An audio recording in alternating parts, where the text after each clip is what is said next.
زه به مخکې د دې نه یو وړه غوندې پوښتنه وکړم که د اجازه وي. د حقانیو طالبانو نه څه غواړي دې نظام سره یو ځای شي؟ همدا خبره ده که نه؟ دا د سولې کمیسیون هم همدې ته جوړ. تاسې ما ته دا ووایي دې نظام کې فساد شته که نشته؟ بېشک شته که نه؟ ښه، زه طالب یم. ته چې خپله دې ځای نه فساد تر دې ستوني نه دې اوښتی غر کې مات شته ګټی به کې د فاسد نظام کې. تو خو اول ځان خپله اصلاح که لارې ته راشه سړی شه بیا ما راوله. څه وایي ځواب یې راکړي راته. دا ټولې خبرې به خواته جدا از بحث فساد بحث مبارزه مشروع چی است؟ ګوره اوس مبارزې مشروع ته راځو.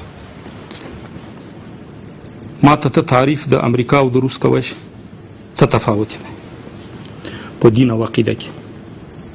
وایه راته. که د دوی په مقابل کې دا جهاد روان نه وي که نه، نو راځئ بیا داسې حکم او فتوا صادره کړي چې دغه مخکې 2 میلیونه د روس په مقابل کې مړي دي ټول مردارې مرګ دي، دا جهاد نه و.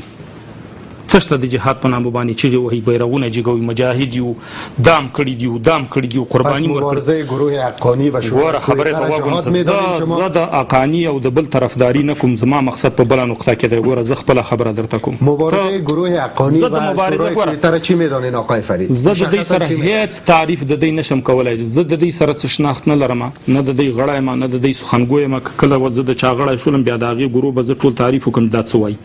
زه خپل دید داسې وایم چې هر اشغالګر قوت، دا د ټوله دنیا واوري، دا ګوره ما 100 ځلې دا خبره کړې اوس یې وایم، هر خارجي اشغالګر قوت چې دلته راځي په دین، په ناموس، په عزت، په سر، په مال د خلقو تجاوز کوي، په مقابل کې جهاد داسې فرض دی لکه مونځ له په مونځ کې ګوره قصر راځي، په روژه کې هغه به دا څه ورته وایي مسافر به تې خوړلی شي، مګر په دې کې هېڅ ګوره نیروهای خارجي حاضر در افغانستان جهاد فرض است؟ صبر وکړه، زه به تا نه یو پوښتنه وکړم. علیه نیروهای خارجی در افغانستان جهاد فرض است؟ خو زه درته وایم صبر وکړئ، ما خبره ته ما پرېږدې که نه. آیا خارجي قوتونو ته په افغانستان کې د افغانانو وینه تویول جایز دي؟